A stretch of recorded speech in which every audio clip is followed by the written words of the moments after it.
Welcome to the Deep Dive. Today we've got a huge stack of medical review notes in front of us, and we are going to try and cut right through the noise. We really are. We're looking at a pretty incredible range of clinical content, everything from pediatrics and high-risk obstetrics to surgical emergencies, patient safety, and even biostats. That's right. And our mission today is cure extraction. We're just pulling out the highest leverage concepts, the things you absolutely cannot miss. So it's the diagnostic clues, the management steps. Exactly. And the quantitative reasoning that you need for, real-world critical thinking. The goal is to lay this all out in clear scientific language, but give it enough context so it becomes actionable knowledge, not just flashcard trivia. Okay, let's jump right in. Let's start with pediatrics.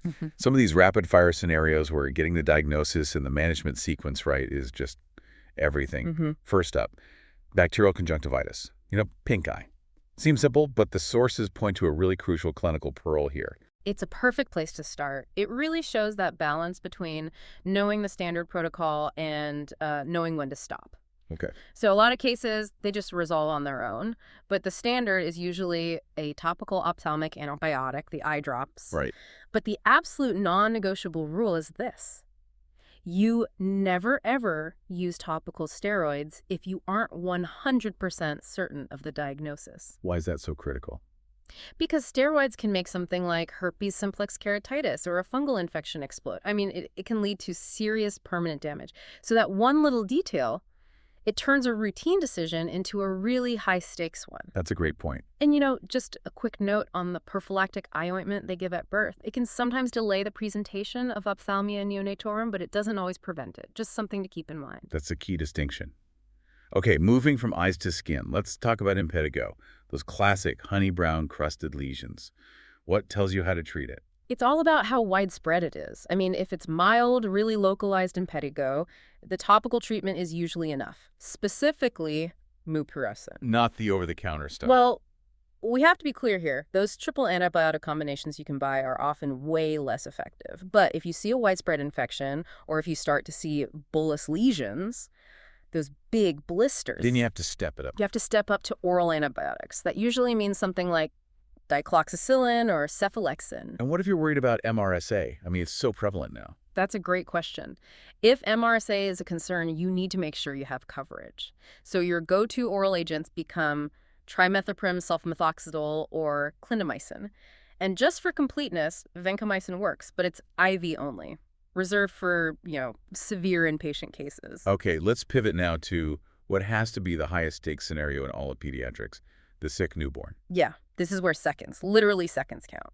For any sick neonate, and that means lethargic, not feeding well, febrile, anything, you have to do the full sepsis workup immediately. What does that involve? CBC, blood culture, a sterile urine culture, and usually a CSF analysis from a lumbar puncture. And antibiotics come after that. Critically, yes. Yeah. You get the cultures first, then you start empiric antibiotics, and at the same time, you're checking for hypoglycemia and hypocalcemia because those can crash a baby fast. And the antibiotic choice is pretty specific, right? It is. The standard combo is ampicillin plus gentamicin. Ampicillin is key for covering listeria, which cephalosporins often miss, and gentamicin gives you great gram-negative coverage. But there's an exception. There is. If the baby looks really sick or you have a high suspicion for meningitis, you swap out the gentamicin for a third-generation cephalosporin like cefotaxime. It just gets into the central nervous system much better. Let's stick with newborns, but move to a classic GI emergency.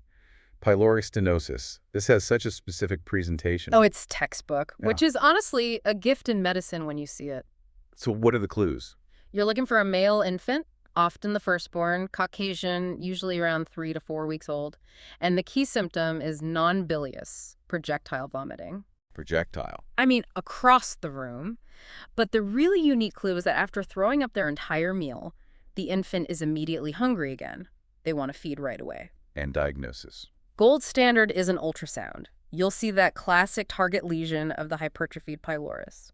But the real insight, at least for me, always comes from the labs. It produces such a specific electrolyte pattern. It really does. Because the infant is vomiting up pure stomach contents, they're losing huge amounts of hydrochloric acid, HCl. So they're losing acid. Exactly. Which leads to a primary metabolic alkalosis. Then the body tries to compensate. The kidneys start trading potassium ions, for hydrogen ions to try and fix the pH, which leads to hypokalemia. Low potassium. Right? And you're also losing chloride in the vomit, so you get hypochloremia. And there's your triad: hypokalemic, hypochloremic, metabolic alkalosis. And the management follows from that. Absolutely. The sequence is non-negotiable. You fix the patient first. 5E fluids, correct the dehydration, fix the electrolytes.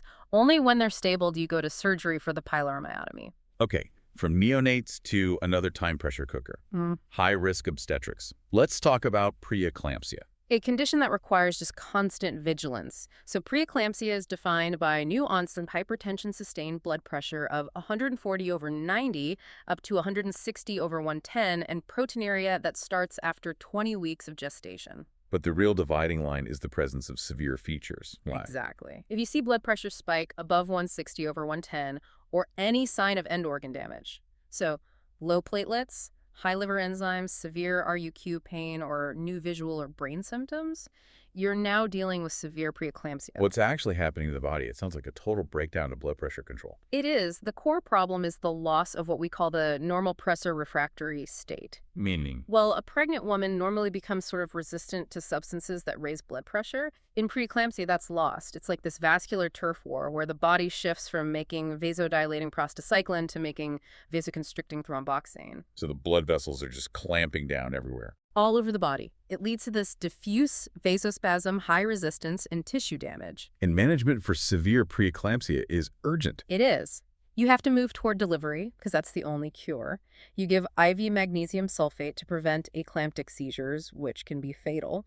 And you carefully control the blood pressure. There's a specific target for that, isn't there? There is. You want to keep the diastolic pressure between 90 and 100. It's a very specific, narrow window. Right, lower. Because if you drop it too much, you risk compromising placental blood flow, which the fetus desperately needs. That's a critical balancing act. Let's shift gears slightly to a surgical emergency with a similar sense of urgency. Acute arterial embolism. We all learn the 5 Ps. Well, we do. Pallor, pain, paralysis, pulselessness, and poikilothermia, or coldness. But the real clinical takeaway is knowing which of those Ps tell you that tissue is about to die. And what's the insight there? Nerves are way more sensitive to ischemia than muscle is. So the earliest signs, paresthesia, that numbness and tingling, plus pain and coldness, those tell you that severe ischemia is happening right now. By the time you see paralysis, you're in a very advanced, very dangerous stage. And you have to act fast. Immediately. Immediate systemic heparinization, get an angiogram to confirm, and then an emergent embolectomy to get the blood flowing again. Time is lim. Okay, let's tie that idea of monitoring stability back to obstetrics with the non-stress test, the NST. The NST is our go-to non-invasive check on the fetal environment. What you want to see is a reactive NST. Which means? 2 fetal heart rate accelerations within a 20-minute window. That's a sign of a healthy, well-oxygenated fetus. And if it's non-reactive? You don't panic. The first step is usually vibroacoustic stimulation, or VAS. You basically use a little buzzer on the mom's belly because often the fetus is just asleep. And if it's still non-reactive after that? Then you escalate. You move on to the Modified Biophysical Profile, or BPP. Part of which is assessing the amniotic fluid volume, the AFI. What does a low AFI tell you? So the AFI is the sum of fluid pockets in 4 quadrants. Normal is 9 to 25 centimeters. If you see oligohydramnios, an AFI less than 5, that's a big red flag. Why? Because it usually suggests decreased fetal urine production, and that, in turn, is often a proxy for decreased blood flow to the kidneys, which can signal placental insufficiency. The placenta just isn't doing its job well enough. So we've gone from individual clinical problems to now thinking about systems, how medicine learns, how it improves. Let's start with patient safety frameworks. Okay. The essential framework here comes from the Institute of Medicine, the IOM. They have 6 aims for quality care, summed up by the acronym STEEP. STEEP. Safe, timely, equitable, efficient, effective, and patient-centered. And when we talk about safety, there's a statistic in here that really challenges how most of us think about errors. What is it? Only about 5% of patient harm is actually due to individual incompetence. Just 5%. Wow, that seems incredibly low. So if it's not the person, what is it? It's the system. The other 95% of the time, the error is traceable to a system failure. A bad handoff process, flawed software, chronic understaffing, fatigue. So the focus should be on fixing the process. Exactly. You fix the process, you make it harder for the human to make a mistake. It's about building better systems, not blaming tired clinicians. And a huge part of system failure is just poor communication. It so often is, and that's why structured communication tools are so vital. The most critical one is SBR. Situation, background, assessment, recommendation. Right. It forces clarity into what can be a chaotic conversation instead of just rambling, you say. Situation. Patient X is hypotensive. Background. Admitted for pneumonia. Assessment. I think they're septic. Recommendation. I need orders for a fluid bolus now. It saves time, and it saves lives. It's a cognitive tool. And on that note, we also have to guard against our own cognitive errors in diagnosis. Absolutely. The sources highlight two big ones. First is premature closure. Which is when you just stop thinking too early. You land on a plausible diagnosis, and you stop looking for any evidence that might contradict it. The second one is availability bias. This is when a recent or particularly memorable case unduly influences your thinking. You just saw a rare disease, and now suddenly everyone seems to have it. That makes a lot of sense. Yeah. Let's shift from the individual mind to the macro view. Epidemiology. We need to get the core terms right. Okay, 3 key concepts. Endemic is the usual expected rate of a disease. It's just always around at a predictable level. Like the common cold? Sort of, yeah. An epidemic is when the disease occurs in excess of that expected rate. And a pandemic is just a geographically widespread epidemic, one that crosses international borders. And finally, the two measures everyone mixes up. Incidence versus prevalence. Yes. So incidence is the rate of new cases over a period of time. It's a measure of risk. Prevalence is the proportion of existing cases at a single point in time. And there's a crucial relationship between them. There is the prevalence pot concept. It's a simple formula. Prevalence equals incidence times duration. What's the practical upshot of that equation? It's huge. Let's say you develop a new treatment. It doesn't stop people from getting the disease, so incidence stays the same. But it makes them get better much faster, so duration decreases. Then the overall prevalence will go down. It will drop dramatically. And knowing that helps you decide where to put your resources. Do you focus on prevention to lower incidence or on treatment to shorten duration? Let's drill down now into the tools we use to evaluate all of this. Biostatistics, starting with the 2x2 table. The 2x2 table is just the fundamental tool for looking at any diagnostic test. It sorts everyone into 4 boxes: true positive, false negative, false positive, and true negative. And from that simple table, we get these really critical metrics. Let's define sensitivity, specificity, and positive predictive value, or PPV. Okay. Sensitivity is the test's ability to correctly identify people who have the disease. A highly sensitive test is great for ruling a disease out. If it's negative, you can be pretty confident. Send out. Sensitive negative rules out. Exactly. Specificity is the ability to correctly identify people who do not have the disease. A highly specific test is great for ruling a disease in. If it's positive, you can be pretty sure it's a true positive. SPPI. Specific positive rules in. Right. And finally, positive predictive value, or PPV. This is probably the most practical one for the patient. It answers the question, if my test is positive, what's the actual chance I have the disease? Let's use the numbers from the source material to make this concrete. We have 90 true positives, 10 false negatives, 60 false positives, and 840 true negatives. Okay, so the total number of people with the disease is 90 plus 10, which is 100. Sensitivity is the true positives divided by that total. So 90 divided by 100 is 90%. And the PPV? Well, the total number of people who tested positive is 90 plus 60, which is 150. The PTV is the true positives divided by that number. So 90 divided by 150 is 60%. And that's the critical insight. Even with a 90% sensitive test, your PPV can be as low as 60%. It really highlights how prevalence affects a test's utility. Screening tests just work better in high-risk populations. Okay, let's wrap up this section with the 3 big observational study designs. First, the case control study. It's retrospective. You find people with the disease, the cases, and people without the controls. And you look backward in time to compare their past exposures.